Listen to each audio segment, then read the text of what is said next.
Hello YouTube, this is Michael here. I am bringing you a different kind of video today. I'm actually trying to help some of you out, and this is more for the newbies.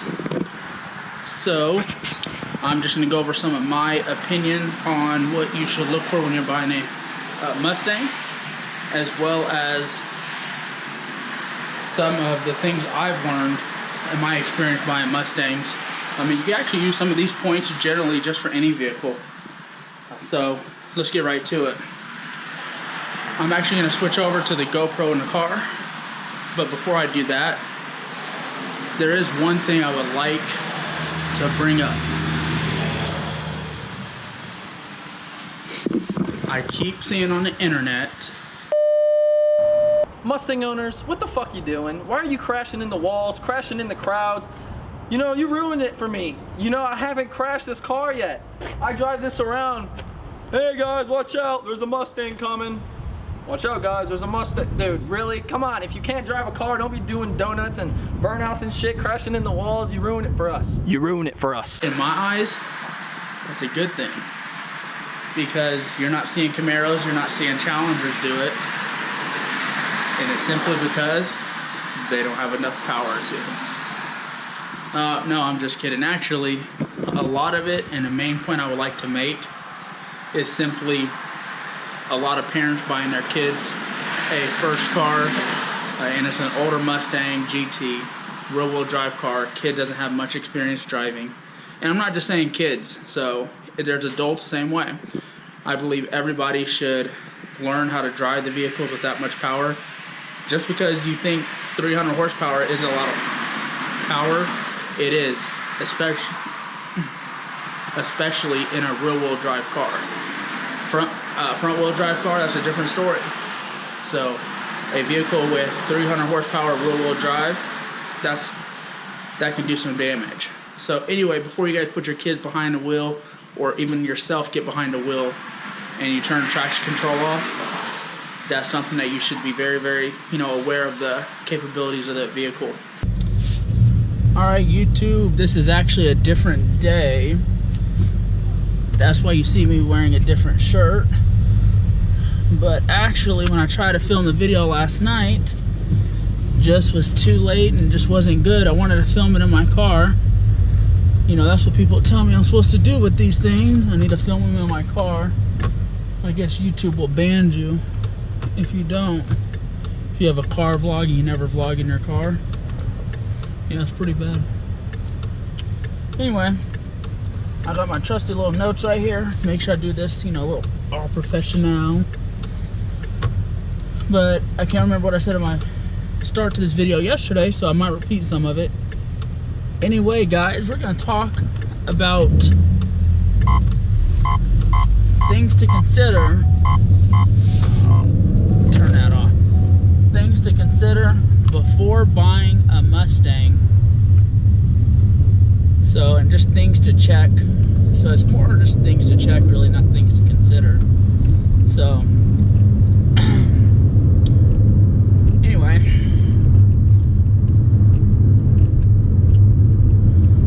the reason why I chose the Mustang over a Camaro, Challenger, something like that, a Charger, is simply because first off, I had already had a Charger, and when I bought my 2012 Mustang back in 2014, the 2016 Challengers weren't out.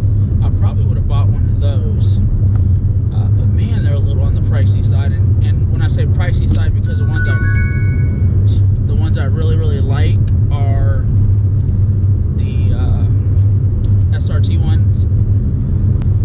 The reason why I chose this, simply because, the price, the availability of how many performance parts are out there. So it makes it cheaper for me to find parts. More competition equals better pricing. So, and then also, from just my test drives, I felt the most power in a stock Mustang. And the Mustang I did find was a 2012 Ford Mustang GT 5.0 premium package with the Brembo brakes. Let me turn this elbow brakes, and it was 2 years old. An old man had owned it, and it was completely stock, not even tinted windows, only had 4,000 miles on it. So it was in very good condition. He wanted to get a Corvette, so he was trading it in. So that's my story.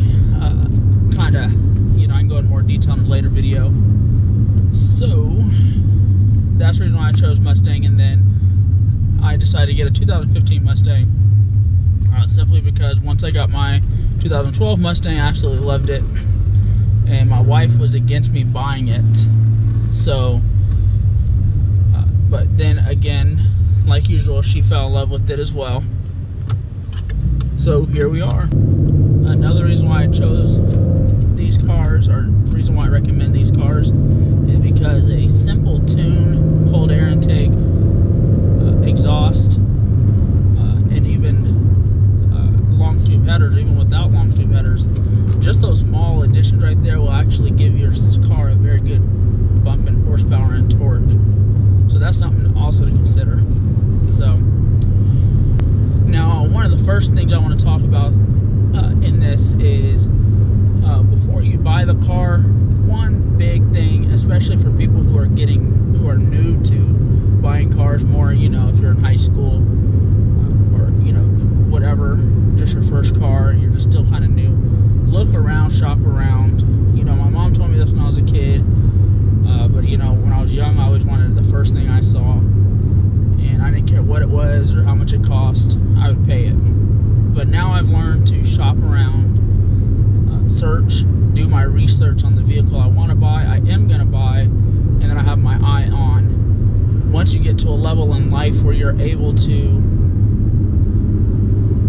when you have, decent credit, decent job, and you can actually have more bargaining power with dealerships, it actually opens a lot more doors for you. So you can actually do some other things. I'll get to that in a minute, but the biggest thing is do not rush. Patience is your friend, especially on this. One thing I always like to tell people is when they look for a car, look everywhere. Don't just look in your town. So look at, for me, I look up to 500 miles away, because I'm willing to drive or even fly 6 hours somewhere to look at the vehicle. But of course, before I went that far, I would make sure that, sorry, I'm trying to make sure the exhaust is down before I talk. But before I went that far, of course, I'd see if the owner or the dealership will send me more videos, startup, things like that before I made that trip, so it just wasn't a waste. And then I would make the trip there and, do all the stuff, whatever. But I will look around, especially, I'd even go to, Florida, that's 1,100 miles away, for the perfect deal for the vehicle that I wanted. So anyhow, that opens a lot more doors for you as well. Second thing is, do your research. Make sure you research the VIN number. Make sure you look at the Carfax. Make sure you look at all those little things to make sure to tell you if your vehicle's been in an accident, anything like that. So that is something that's very important. Now, just because it's been an accident doesn't seem, too big, or it might not make it where you can't buy it, or it's, just a crap car.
they still baby their vehicles and they don't get on it all the time.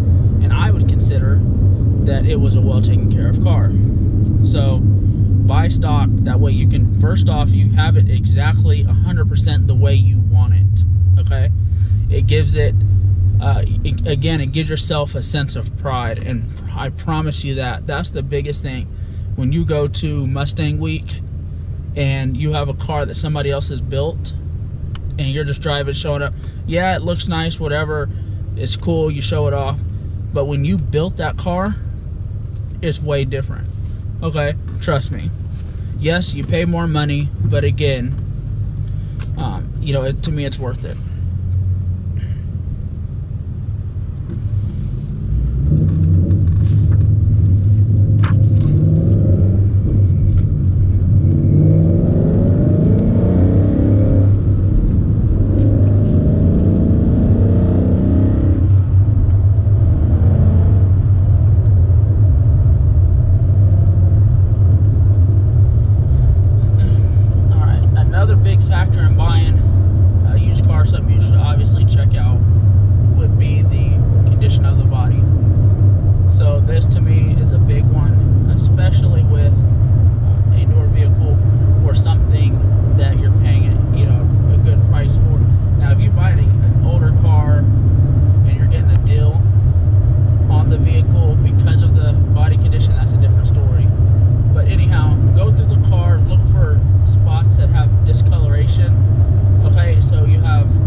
Mustang, I had a lady hit me from the front, but barely. She was pulling into the parking lot. I was waiting to pull out, barely bumped my front end, put a little scratch on it, didn't even crack it, and it was on the, it was not on my Carfax at all, anything like that. Again, it wasn't that big of a deal. My wife's vehicle, a kid rode a bike and scratched down the whole side of the car, pretty good, you know, $1,500 worth of repair. Didn't show up on a Carfax. So everything doesn't show up on a Carfax. Now,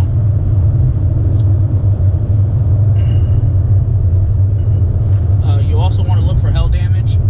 So look at the roof, look at the hood, always look at an angle, because that's when you'll see the hail damage, little things like that. Alright? Another big thing is look at the window seams. Make sure the windows roll all the way up. If you take on a test drive, go rinse it off somewhere. That way you can see if water leaks in. The reason why I say that is because I had a friend that purchased a BMW, a very nice one, expensive one. I can't remember what series. Looked really nice, custom wheels, everything. Went to the car wash, noticed he's having water leaking in this whole time. Well, the previous owner didn't report that and ended up getting into the whole car, was causing like a foul smell he couldn't figure out, even it got an electrical system. So anyways, that's something that I look for now. Something I learned, I'm passing on to you guys. Now, another big thing with coming to a car, and I think this is going to be the biggest for everybody, is the reliability of that vehicle. So you don't want a car that's going to break down on you in a month. Alright, so that's the reason why when I buy my cars, I try to buy them with low miles, the lowest possible miles I can for the price that I'm looking for. So you obviously need to have a budget in mind, and then that's how you start off and you buy the best vehicle that you can with that budget. So I've actually really gotten into being able to feel something with the car when I test drive it, And not trying to show off or anything, but I actually had a few times where I've been to the dealerships. I'm away. Alright guys, sorry I actually had to restart this part just because the exhaust gets a little loud. Anyway, vehicle reliability. This is something that's very big for most people. And this is why I try to, when I test drive every vehicle, I do a long test drive, and I'll go over what I look for. But I have a habit, I can feel a lot of stuff in cars if it just doesn't feel right. So when you're driving it, you want to look for smoothness, you know, when you turn, stop, take off, listen for noises, never drive with the radio on loud, okay? Try not to drive with, you know, a lot of people that you can't hear nothing or they're talking. Keep your windows down so you can hear everything that goes on with the vehicle. Make turns, back up, go forward, go through all your gears, you know, different RPM shifts. Do a lot of shifting if you're buying a manual, trust me. Make sure you hit every gear, you try reverse. Okay, make sure you try your horn, your blinker, your headlight, tail lights, everything. Make sure they all work. Okay, have somebody stand outside the vehicle while you kind of take off, go back, press on the brakes. That way there's something that you might not be able to hear and that they can hear. If you don't have somebody with you, put a GoPro on the car, you know, drive it, whatever, you pick up any noises that just aren't right. Another indication is tire wear. Look at the tire wear. First off, the reason why you want your car to have good tires, especially if you're buying it from a dealership, 9 times out of 10 they'll replace the tires, is because that's an added expense. So if you're only trying to spend $6,000 on a car, okay, and your car needs tires, well, you might be having to spend $7,000 because the extra $1,000 you have to go out and get tires. If it already has new tires, you're good. You don't have to worry about it. So also, the reason why tire wear is good is if they're not wearing evenly, okay, that's going to be an indication, okay, that the alignment is out. That, especially if the vehicle's lowered, that's going to tell you that the alignment's out, it needs to be adjusted. And at that point, if the vehicle's lowered, you can look and then check to see if it has caster camber plates, you know, all that stuff that, to me, in my opinion, every vehicle that's been lowered should have. So, anyway, moving on.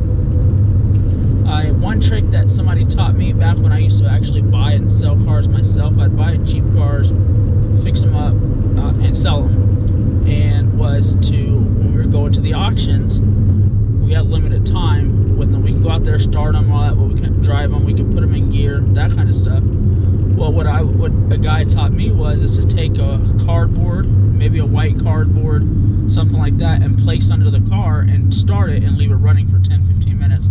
And that way you can check for oil leaks, any kind of leaks like that. So, sorry I'm losing my voice, but you can check for any leaks, anything like that, and that'll be an indication for you as well. Check all your fluids. You always check the dipstick.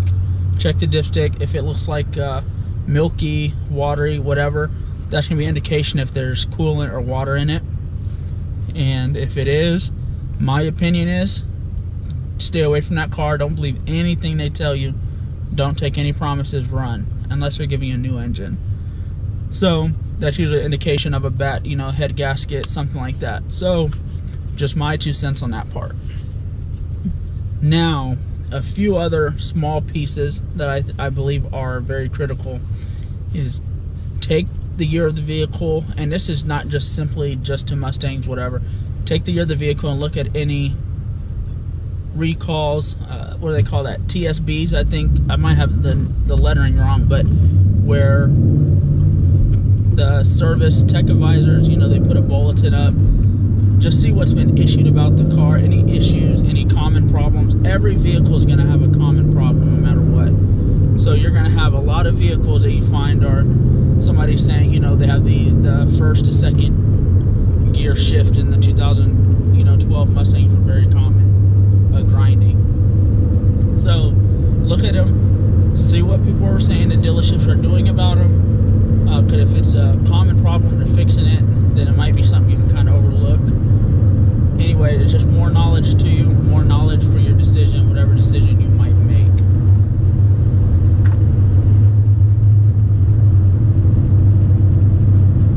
If you're buying a car, Mustang, that looks like it's been raced or has a lot of modifications, look for rubber in the rear wheel wells. And that's an indication they were, you know, either doing a lot of burnouts, taking it to the drag strip, things like that. If it's a person that says they get their oil changed at the dealership every 6 months at 6,000 miles and whatever, blah, blah, blah, ask them to see the service record. They say they can't prove it. Just say, hey, you know, I'm not trying to be a dickhead, but, you know, it'd make me a little bit more at ease if we could maybe go to the dealership, or you go to the dealership and get those records for me. Because that would be very easy. So that's also for them, they should want to, because that's better bargaining for them on their side, for why they don't want to take any less money than what they have or whatever.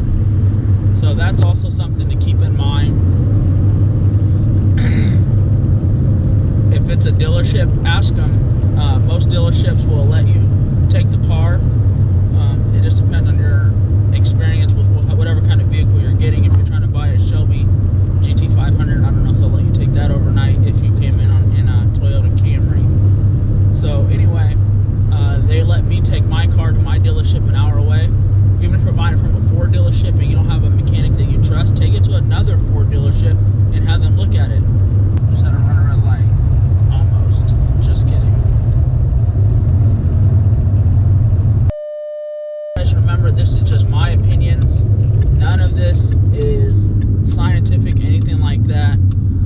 Also, one thing about when you are buying a car, only buy what you want, buy what's in your budget, and don't let other people tell you that you're buying a bad deal, good deal, whatever. If you want the car, you buy it. It's your money, it's your life, you do what you want with it. Don't let everybody else come in here and tell you, hey, that car you bought is stupid, you paid too much for it, you didn't pay enough. Now taking people's opinions is different. So taking a person's view on it is differently, saying, hey, you know what, I think that one's overpriced, I think you should do this, blah, blah, blah.